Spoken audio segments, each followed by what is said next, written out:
প্রাথমিকে নিয়োগ মামলায় হাইকোর্টে জামিন পেলেও পুজোয় মুক্তি পাচ্ছেন না পার্থ চট্টোপাধ্যায়। চার্জ গঠন, স্বাক্ষর গ্রহণের প্রক্রিয়া শেষ হওয়া পর্যন্ত অপেক্ষা। নিয়োগ দুর্নীতি সব মামলাতেই প্রাক্তন শিক্ষামন্ত্রীর জামিন। ইডির তলবে হাজিরা দিয়ে মুখ খুললেন কারামন্ত্রী। মা দুর্গা আসছে, এবার আস্তে আস্তে অনেক কিছুই পরিবর্তন হবে। টার্গেট 26-এর ভোট। পুজোর উদ্বোধনে বঙ্গে এসে অমিত শাহের মুখে ফের সোনার বাংলা করার ডাক। সোনার উত্তরপ্রদেশ হলো না কেন? কটাক্ষ অভিষেকের। পুজোর উদ্বোধনে এসে বিদ্যাসাগরকে কেন্দ্রীয় স্বরাষ্ট্রমন্ত্রীর প্রণাম, শিক্ষায় অবদানের কথা উল্লেখ, মূর্তি ভাঙার প্রসঙ্গ তুলে ক্ষমা চাওয়ার দাবি অভিষেকের। সন্তোষ মিত্র স্কোয়ার থেকে কালীঘাটে যেতেই বিক্ষোভের মুখে কেন্দ্রীয় স্বরাষ্ট্রমন্ত্রী। জয় বাংলা স্লোগানের পাল্টা স্লোগান বিজেপির।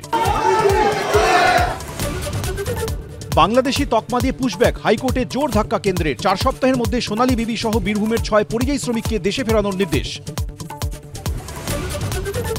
কাকুরগাছির বিজেপি কর্মী অভিজিৎ সরকার খুনে 2 পলাতক গ্রেফতার। উত্তর 24 পরগনা থেকে পাকড়াও করল সিবিআই। বিচার মিলবেই, দাবি শুভেন্দুর।